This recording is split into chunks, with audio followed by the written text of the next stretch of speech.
Bonsoir, vous écoutez La Voix des Ombres. Ce soir, nous allons encore suivre la voix d'Edwige qui nous raconte la fin de ses aventures dans les monts Carpates. Alors installez-vous confortablement, laissez la lampe vaciller et suivez-moi dans ces récits où l'imaginaire flirte avec l'invisible.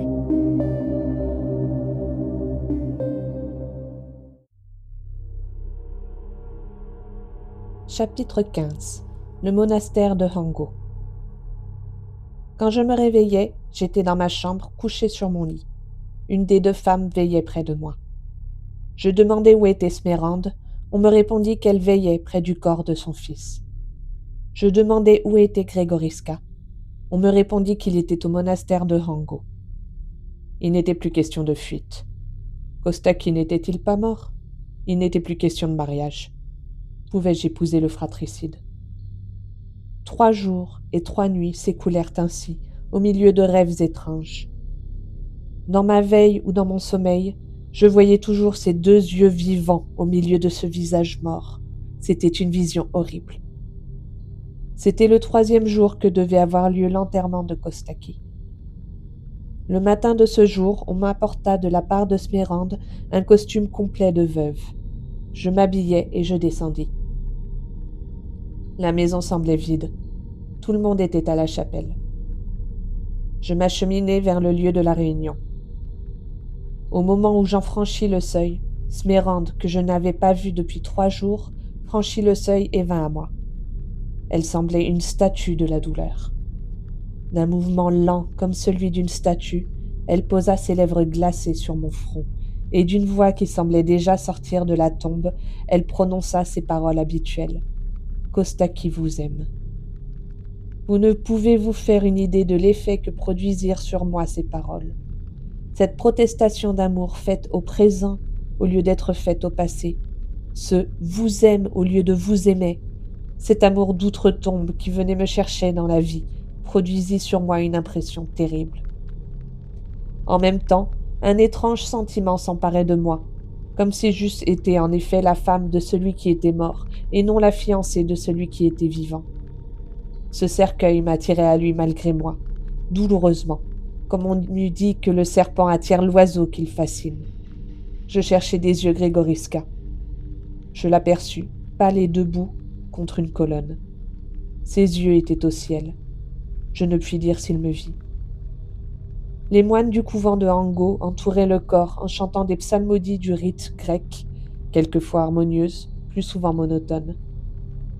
Je voulais prier aussi, moi, mais la prière expirait sur mes lèvres. Mon esprit était tellement bouleversé qu'il me semblait bien plutôt assister à un consistoire de démons qu'à une réunion de prêtres. Au moment où l'on enleva le corps, je voulus le suivre, mais mes forces s'y refusèrent. Je sentis mes jambes craquer sous moi, et je m'appuyai à la porte. Alors Smérande vint à moi et fit un signe à Grégoriska. Grégoriska obéit et s'approcha.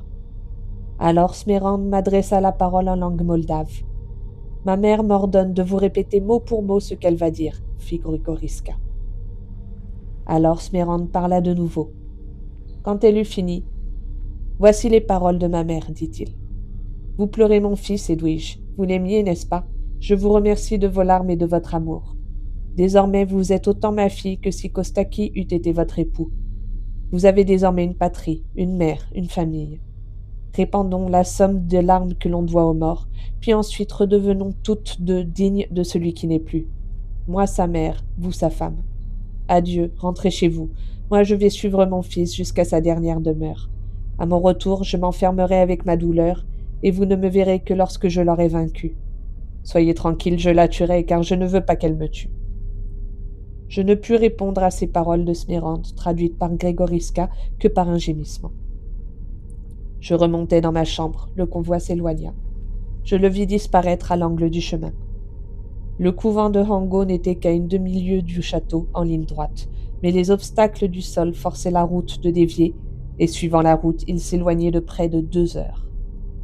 Nous étions au mois de novembre. Les journées étaient redevenues froides et courtes. À 5 heures du soir, il faisait nuit close. Vers 7 heures, je vis reparaître des torches. C'était le cortège funèbre qui rentrait. Le cadavre reposait dans le tombeau de ses pères. Tout était dit. Je vous ai dit à quelle obsession étrange je vivais en proie depuis le fatal événement qui nous avait tous habillés de deuil, et surtout depuis que j'avais vu se rouvrir et se fixer sur moi les yeux que la mort avait fermés. Ce soir-là, accablé par les émotions de la journée, j'étais plus triste encore. J'écoutais sonner les différentes heures à l'horloge du château, et je m'attristais au fur et à mesure que le temps envolé me rapprochait de l'instant où Kostaki avait dû mourir. J'entendis sonner 9h moins un quart. Alors une étrange sensation s'empara de moi. C'était une terreur frissonnante qui courait par tout mon corps. Elle glaçait. Puis avec cette terreur, quelque chose comme un sommeil invincible qui alourdissait mes sens. Ma poitrine s'oppressa, mes yeux se voilèrent, j'étendis les bras et j'allais à reculons tomber sur mon lit. Cependant mes sens n'avaient pas tellement disparu que je ne pusse entendre comme un pas qui s'approchait de ma porte. Puis il me sembla que ma porte s'ouvrait, puis je ne vis et n'entendis plus rien. Seulement, je sentis une vive douleur au cou. Après quoi, je tombais dans une léthargie complète. À minuit, je me réveillai. Ma lampe brûlait encore. Je voulus me lever, mais j'étais si faible qu'il me fallut m'y reprendre à 2 fois. Cependant, je vainquis cette faiblesse, et comme éveillé, j'éprouvais au cou la même douleur que j'avais éprouvée dans mon sommeil. Je me traînais, en m'appuyant contre la muraille, jusqu'à la glace, et je regardais. Quelque chose de pareil à une piqûre d'épingle marquait l'artère de mon col. Je pensais que quelque insecte m'avait mordu pendant mon sommeil, et comme j'étais écrasé de fatigue, je me couchai et je m'endormis. Le lendemain, je me réveillai comme d'habitude. Comme d'habitude, je voulus me lever aussitôt que mes yeux furent ouverts, mais j'éprouvai une faiblesse que je n'avais jamais éprouvée encore qu'une seule fois dans ma vie, le lendemain d'un jour où j'avais été saignée. Je m'approchai de ma glace et je fus frappé de ma pâleur. La journée se passa triste et sombre. J'éprouvai une chose étrange. Où j'étais, j'avais besoin de rester. Tout déplacement était une fatigue. La nuit vint, on m'apporta ma lampe. Mes femmes, je le compris du moins à leurs gestes, m'offraient de rester près de moi. Je les remerciai, elles sortirent. À la même heure que la veille, j'éprouvais les mêmes symptômes. Je voulus me lever alors et appeler du secours, mais je ne pus aller jusqu'à la porte. J'entendis vaguement le timbre de l'horloge sonnant 9h moins un quart. Les pas résonnèrent, la porte s'ouvrit, mais je ne voyais, je n'entendais rien. Comme la veille, j'étais allé tomber renversé sur mon lit. Comme la veille, j'éprouvais une douleur aiguë au même endroit. Comme la veille, je me réveillai à minuit. Seulement, je me réveillai plus faible et plus pâle que la veille. Le lendemain encore, l'horrible obsession se renouvela. J'étais décidé à descendre près de Smérande, si faible que je fusse, lorsqu'une de mes femmes entra dans ma chambre et prononça le nom de Grégoriska. Grégoriska venait derrière elle. Je voulus me lever pour le recevoir, mais je retombai sur mon fauteuil. Il jeta un cri en m'apercevant et voulut s'élancer vers moi, mais j'eus la force d'étendre le bras vers lui. « Que venez-vous faire ici » lui demandai-je. « Hélas, dit-il, je venais vous dire adieu, je venais vous dire que je quitte ce monde qui m'est insupportable sans votre amour et sans votre présence. Je venais vous dire que je me retire au monastère de Hango. »« Ma présence vous est hostile, Grégoriska, lui répondis-je, mais non mon amour. Hélas, je vous aime toujours. Et ma grande douleur, c'est que désormais cet amour soit presque un crime. Alors je puis espérer que vous prierez pour moi, Edwige. Oui, seulement je ne prierai pas longtemps, ajoutai-je avec un sourire. Qu'avez-vous donc, en effet, et pourquoi êtes-vous si pâle? J'ai... Que Dieu prend pitié de moi, sans doute, et qu'il m'appelle à moi. Grégoriska s'approcha de moi, me prit une main, que je n'eus pas la force de lui retirer, et me regardant fixement.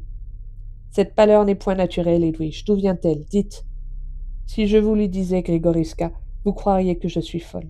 Non, non, dites, Edwige, je vous en supplie. Nous sommes ici dans un pays qui ne ressemble à aucun autre pays, dans une famille qui ne ressemble à aucune autre famille. Dites, dites tout, je vous en supplie. Je lui racontai tout. Cette étrange hallucination qui me prenait à cette heure où Kostaki avait dû mourir.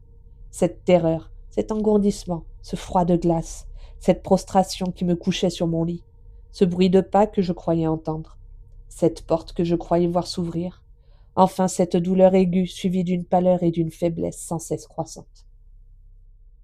J'avais cru que mon récit paraîtrait à Grégoriska un commencement de folie, et je l'achevai avec une certaine timidité, quand au contraire je vis qu'il prêtait à ce récit une attention profonde. Après que j'eus cessé de parler, il réfléchit un instant. Ainsi, demanda-t-il, vous vous endormez chaque soir à 9h moins le quart? Oui, quelques efforts que je fasse pour résister au sommeil. Ainsi, vous croyez voir s'ouvrir votre porte? Oui, quoique je la ferme au verrou. Ainsi, vous ressentez une douleur aiguë au cou? Oui, quoique à peine mon cou conserve la trace d'une blessure. Voulez-vous permettre que je voie? Dit-il. Je renversai ma tête sur mon épaule. Il examina cette cicatrice. Edwige, dit-il après un instant, avez-vous confiance en moi? Vous le demandez, répondis-je. Croyez-vous en ma parole? Comme je crois aux saints évangiles. Eh bien, Edwige, sur ma parole, je vous jure que vous n'avez pas 8 jours à vivre si vous ne consentez pas à faire aujourd'hui même ce que je vais vous dire. Et si j'y consens? Si vous y consentez, vous serez sauvé, peut-être. Peut-être? Il se tut. Quoi qu'il doive arriver, Grégoriska, repris-je, je ferai ce que vous m'ordonnerez de faire. Eh bien, écoutez, dit-il, et surtout ne vous effrayez pas. Dans votre pays, comme en Hongrie, comme dans notre Roumanie, il existe une tradition. Je frissonnai, car cette tradition m'était revenue à la mémoire. Ah, dit-il, vous savez ce que je veux dire? Oui, répondis-je. J'ai vu en Pologne des personnes soumises à cette horrible fatalité. Vous voulez parler des vampires, n'est-ce pas? Oui. Dans mon enfance, j'ai vu déterrer, dans le cimetière d'un village appartenant à mon père, 40 personnes mortes en 15 jours, sans qu'on l'on pût deviner la cause de leur mort. 17 ont donné tous les signes du vampirisme, c'est-à-dire qu'on les a retrouvés frais, vermeils et pareils à des vivants. Les autres étaient leurs victimes. Et que fit-on pour en délivrer le pays? On leur enfonça un pieu dans le cœur et on les brûla ensuite. Oui, c'est ainsi que l'on agit d'ordinaire. Mais pour nous, cela ne suffit pas. Pour vous délivrer du fantôme, je veux d'abord le connaître, et de par le ciel, je le connaîtrai. Oui, et s'il le faut, je lutterai corps à corps avec lui, quel qu'il soit. Oh, Grégoriska, m'écriai-je effrayé. J'ai dit quel qu'il soit, et je le répète. Mais il faut pour mener à bien cette terrible aventure que vous consentiez à tout ce que je vais exiger de vous. Dites. Tenez-vous prête à cette heure. Descendez à la chapelle. Descendez-y seul. Il faut vaincre votre faiblesse, Edwige. Il le faut. Là, nous recevrons la bénédiction nuptiale. Consentez-y, ma bien-aimée. Il faut pour vous défendre que devant Dieu et devant les hommes, j'ai le droit de veiller sur vous. Nous remonterons ici, et alors nous verrons. Oh, Grégoriska, m'écriai-je, si c'est lui, il vous tuera. Ne craignez rien, ma bien-aimée. Edwige, seulement consentez. Vous savez bien que je ferai tout ce que vous voudrez, Grégoriska. À ce soir, alors. Oui, faites de votre côté ce que vous voulez faire, et je vous seconderai de mon mieux. Allez. Il sortit. Un quart d'heure après, je vis un cavalier bondissant sur la route du monastère. C'était lui. À peine eus-je perdu de vue que je tombai à genoux, et que je priais, comme on ne prie plus dans vos pays sans croyance. Et j'attendis 7 heures, offrant à Dieu et aux saints l'holocauste de mes pensées. Je ne me relevai qu'au moment où sonnèrent 7 heures. J'étais faible comme une mourante, pâle comme une morte. Je jetai sur ma tête un grand voile noir. Je descendis l'escalier, me soutenant aux murailles, et me rendis à la chapelle sans avoir rencontré personne. Grégoriska m'attendait avec le père Basile, supérieur du couvent de Hango. Il portait au côté une épée sainte, relique d'un vieux croisé qui avait pris Constantinople avec Villardouin et Baudouin de Flandre. « Edwige, dit-il en frappant de la main sur son épée, avec l'aide de Dieu, voici qui rompra le charme qui menace votre vie. Approchez donc résolument. Voici un saint homme qui, après avoir reçu ma confession, va recevoir nos serments. » La cérémonie commença. Jamais peut-être il n'y en eut de plus simple et de plus solennel à la fois. Nul n'assistait le pope. Lui-même nous plaça sur la tête les couronnes nuptiales. Vêtus de deuil tous deux, nous fîmes le tour de l'autel, un cierge à la main. Puis le religieux, ayant prononcé les paroles saintes, ajouta « Allez maintenant, mes enfants, et que Dieu vous donne la force et le courage de lutter contre l'ennemi du genre humain. Vous êtes armés de votre innocence et de sa justice, vous vaincrez le démon. Allez et soyez bénis. » Nous baisâmes les livres saints et nous sortîmes de la chapelle. Alors pour la première fois, je m'appuyai sur le bras de Grégoriska, et il me sembla qu'au toucher de ce bras vaillant, qu'au contact de ce noble cœur, La vie rentrait dans mes veines. Je me croyais certaine de triompher puisque Grégoriska était avec moi. Nous remontâmes dans ma chambre. 8h30 sonnaient. « Edwige, me dit alors Grégoriska, nous n'avons pas de temps à perdre. Veux-tu t'endormir comme d'habitude et que tout se passe pendant ton sommeil? Veux-tu rester éveillé et tout voir? Près de toi, je ne crains rien. Je veux rester éveillé. Je veux tout voir. » Grégoriska tira de sa poitrine un buis béni, tout humide encore d'eau sainte, et me le donna. « Prends donc ce rameau, dit-il. Couche-toi sur ton lit, récite les prières à la Vierge et attends sans crainte. Dieu est avec nous. Surtout ne laisse pas tomber ton rameau. Avec lui tu commanderas à l'enfer même. Ne m'appelle pas, ne crie pas. Prie, espère et attends. » Je me couchai sur le lit. Je croisai mes mains sur ma poitrine, sur laquelle j'appuyais le rameau béni. Quant à Grégoriska, il se cacha derrière le dais dont j'ai parlé et qui coupait l'angle de ma chambre. Je comptais les minutes, et sans doute Grégoriska les comptait aussi de son côté. Les 3/4 sonnèrent. Le retentissement du marteau vibrait encore, que je ressentis ce même engourdissement, cette même terreur, ce même froid glacial. Mais j'approchai le rameau béni de mes lèvres, et cette première sensation se dissipa. Alors j'entendis bien distinctement le bruit de ce pas lent et mesuré qui retentissait dans l'escalier et qui s'approchait de ma porte. Puis ma porte s'ouvrit lentement, sans bruit, comme poussée par une force surnaturelle. Et alors... La voix s'arrêta comme étouffée dans la gorge de la narratrice. « Et alors, continua-t-elle avec un effort, j'aperçus Kostaki, pâle comme je l'avais vu sur la litière. Ses longs cheveux noirs, épars sur ses épaules, dégoûtaient de sang. Il portait son costume habituel. Seulement il était ouvert sur sa poitrine et laissait voir sa blessure saignante. Tout était mort, tout était cadavre. Chair, habits, démarche. Les yeux seuls, ces yeux terribles, étaient vivants. À cette vue, chose étrange, au lieu de sentir redoubler mon épouvante, je sentis croître mon courage. Dieu me l'envoyait sans doute pour que je puisse juger ma position et me défendre contre l'enfer. Au premier pas que le fantôme fit vers mon lit, je croisai hardiment mon regard avec ce regard de plomb et lui présentai le rameau béni. Le spectre essaya d'avancer, mais un pouvoir plus fort que le sien le maintint à sa place. Il s'arrêta. « Oh, murmura-t-il, elle ne dort pas, elle sait tout. » Il parlait en moldave, et cependant j'entendais comme si ses paroles eussent été prononcées dans une langue que j'eusse comprise. Nous étions ainsi en face, le fantôme et moi, sans que mes yeux pussent se détacher des siens, lorsque je vis, sans avoir besoin de tourner la tête de son côté, Grégoriska sortir de derrière la stalle de bois, semblable à l'ange exterminateur, et tenant son épée à la main. Il fit le signe de la croix de la main gauche, et s'avança lentement, l'épée tendue vers le fantôme. Celui-ci, à l'aspect de son frère, avait à son tour tiré son sabre avec un éclat de rire terrible. Mais à peine le sabre eut-il touché le fer béni que le bras du fantôme retomba inerte près de son corps. Kostaki poussa un soupir plein de lutte et de désespoir. « Que veux-tu » dit-il à son frère. « Au nom du Dieu vivant, dit Grégoriska, je t'adjure de répondre. »« Parle, dit le fantôme en grinçant des dents. Est-ce moi qui t'ai attendu? Non. Est-ce moi qui t'ai attaqué? Non. Est-ce moi qui t'ai frappé? Non. Tu t'es jeté sur mon épée, et voilà tout. Donc, aux yeux de Dieu et des hommes, je ne suis pas coupable du crime de fratricide. Donc, tu n'as pas reçu une mission divine mais infernale. Donc, tu es sorti de la tombe, non comme une ombre sainte, mais comme un spectre maudit, et tu vas rentrer dans ta tombe. Avec elle, oui, s'écria Kostaki en faisant un effort suprême pour s'emparer de moi. Seul, s'écria à son cours Grégoriska. Cette femme m'appartient. Et en prononçant ces paroles, du bout du fer béni, il toucha la plaie vive. Kostaki poussa un cri, comme si un glaive de flamme l'eût touché, et portant la main gauche à sa poitrine, il fit un pas en arrière. En même temps, et d'un mouvement qui semblait être emboîté avec le sien, Grégoriska fit un pas en avant.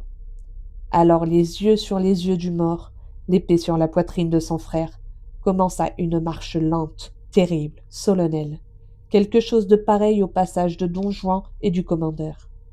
Le spectre reculant sous le glaive sacré, sous la volonté irrésistible du champion de Dieu, celui-ci le suivant pas à pas sans prononcer une parole.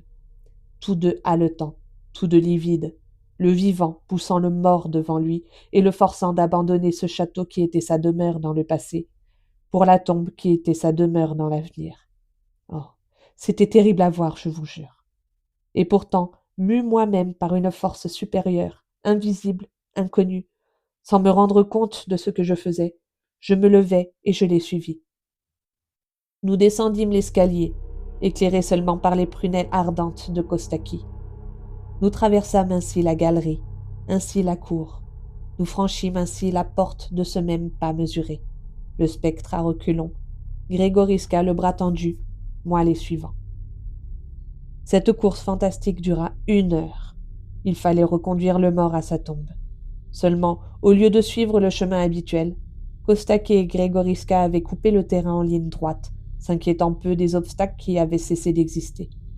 Sous leurs pieds, le sol s'aplanissait, les torrents se desséchaient, les arbres se reliaient, les rocs s'écartaient. Le même miracle s'opérait pour moi qui s'opérait pour eux. Seulement tout le ciel me semblait couvert d'un crêpe noir, la lune et les étoiles avaient disparu, et je ne voyais toujours dans la nuit briller que les yeux de flamme du vampire. Nous arrivâmes ainsi à Ango. Ainsi nous passâmes à travers la haie d'arbousiers qui servait de clôture au cimetière. À peine entré, je distinguai dans l'ombre la tombe de Kostaki, placée à côté de celle de son père. J'ignorais qu'elle fût là, et cependant je la reconnus. Cette nuit-là, je savais tout. Au bord de la fosse ouverte, Grégoriska s'arrêta. « Kostaki, dit-il, tout n'est pas encore fini pour toi, et une voix du ciel me dit que tu seras pardonné si tu te repens. Promets-tu de rentrer dans ta tombe? Promets-tu de n'en plus sortir? Promets-tu de vouer enfin à Dieu le culte que tu as voué à l'enfer? » « Non, répondit Kostaki. « Te repens-tu? Demanda Grégoriska. « Non. Pour la dernière fois, Kostaki. Non. Eh bien, appelle à ton secours Satan, comme j'appelle Dieu au mien, et voyons cette fois encore à qui restera la victoire. » 2 cris retentirent en même temps. Les fers se croisèrent tout jaillissant d'étincelles, et le combat dura 1 minute, qui me parut un siècle. Kostaki tomba. Je vis se lever l'épée terrible, je la vis s'enfoncer dans son corps et clouer ce corps à la terre fraîchement remuée. Un cri suprême qui n'avait rien d'humain passa dans l'air. J'accourus. Grégoriska était resté debout mais chancelant. J'accourus et je le soutins dans mes bras. « Êtes-vous blessé ?» lui demandai-je avec anxiété. « Non, me dit-il, mais dans un duel pareil, cher Edwige, ce n'est pas la blessure qui tue, c'est la lutte. J'ai lutté avec la mort, j'appartiens à la mort. »« Ami, ami, m'écriai-je, éloigne-toi d'ici, et la vie reviendra peut-être. »« Non, dit-il, voilà ma tombe, Edwige. Mais ne perdons pas de temps, prends un peu de cette terre imprégnée de son sang, et applique-la sur la morsure qu'il t'a faite. C'est le seul moyen de te préserver dans l'avenir de son horrible amour. » J'obéis en frissonnant. Je me baissai pour ramasser cette terre sanglante, et en me baissant, je vis le cadavre cloué au sol. L'épée bénie lui traversait le cœur, et un sang noir et abondant sortait de sa blessure, comme s'il venait seulement de mourir à l'instant même. Je pétris un peu de terre avec le sang, et j'appliquai l'horrible talisman sur ma blessure. « Maintenant, mon Edwige adoré, dit Grégoriska d'une voix affaiblie, écoute bien mes dernières instructions. Quitte le pays aussitôt que tu pourras. La distance seule est une sécurité pour toi. Le père Basile a reçu aujourd'hui mes volontés suprêmes et il les accomplira. Edwige, un baiser. Le dernier, le seul Edwige, et je meurs. » Et en disant ces mots, Grégoriska tomba près de son frère. Dans toute autre circonstance, au milieu de ces cimetières, près de cette tombe ouverte avec ces 2 cadavres couchés à côté l'un de l'autre, je fusse devenue folle. Mais je l'ai déjà dit, Dieu avait mis en moi une force égale aux événements dont il me faisait non seulement le témoin, mais l'acteur. Au moment où je regardais autour de moi, cherchant quelque secours, je vis s'ouvrir la porte du cloître, et les moines conduits par le père Basile s'avancèrent 2 à 2, portant des torches allumées et chantant les prières des morts. Le père Basile venait d'arriver au couvent. Il avait prévu ce qui s'était passé, et à la tête de toute la communauté, il se rendait au cimetière. Il me trouva vivante près des 2 morts. Kostaki avait le visage bouleversé par une dernière convulsion. Grégoriska, au contraire, était calme et presque souriant. Comme l'avait recommandé Grégoriska, on l'enterra près de son frère, le chrétien gardant le damné. Smérande, en apprenant ce nouveau malheur et la part que j'y avais prise, voulut me voir. Elle vint me trouver au couvent de Ango, et apprit de ma bouche tout ce qui s'était passé dans cette terrible nuit. Je lui racontai dans tous ses détails la fantastique histoire, mais elle m'écouta comme m'avait écouté Grégoriska, sans étonnement, sans frayeur. « Edwige, répondit-elle après un moment de silence, si étrange que soit ce que vous venez de raconter, vous n'avez dit cependant que la vérité pure. La race des Brancovans est maudite jusqu'à la 3e et 4e génération, et cela parce qu'un Brancovan a tué un prêtre. Mais le terme de la malédiction est arrivé, car quoique épouse, vous êtes vierge, et en moi la race s'éteint. Si mon fils vous a légué 1 million, prenez-le. Après moi, à part les legs pieux que je compte faire, vous aurez le reste de ma fortune. Maintenant, suivez au plus vite le conseil de votre époux. Retournez au plus vite dans les pays où Dieu ne permet point que s'accomplissent ces terribles prodiges. Je n'ai besoin de personne pour pleurer mes fils avec moi. Adieu. Ne vous inquiétez plus de moi. Mon sort à venir n'appartient plus qu'à moi et à Dieu. » Et m'ayant embrassé sur le front comme d'habitude, elle me quitta et vint s'enfermer au château de Brancovan. 8 jours après, je partis pour la France.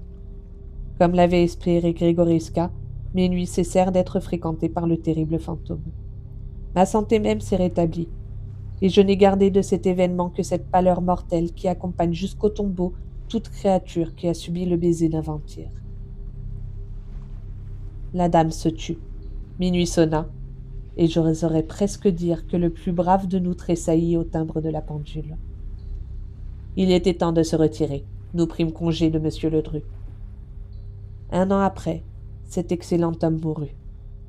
C'est la première fois que depuis cette mort j'ai l'occasion de payer un tribut aux bons citoyens, aux savants modestes, à l'honnête homme surtout. Je m'empresse de le faire. Je ne suis jamais retourné à Fontenay-aux-Roses, mais le souvenir de cette journée laissa une si profonde impression dans ma vie. Mais toutes ces histoires étranges qui s'étaient accumulées dans une seule soirée creusèrent un si profond sillon dans ma mémoire qu'espérant éveiller chez les autres un intérêt que j'avais éprouvé moi-même, je recueillis dans les différents pays que j'ai parcourus depuis 18 ans, c'est-à-dire en Suisse, en Allemagne, en Italie, en Espagne, en Sicile, en Grèce et en Angleterre, toutes les traditions du même genre que les récits des différents peuples firent revivre à mon oreille, et que j'en composais cette collection que je livre aujourd'hui à mes lecteurs habituels, sous le titre « Les 1001 fantômes ».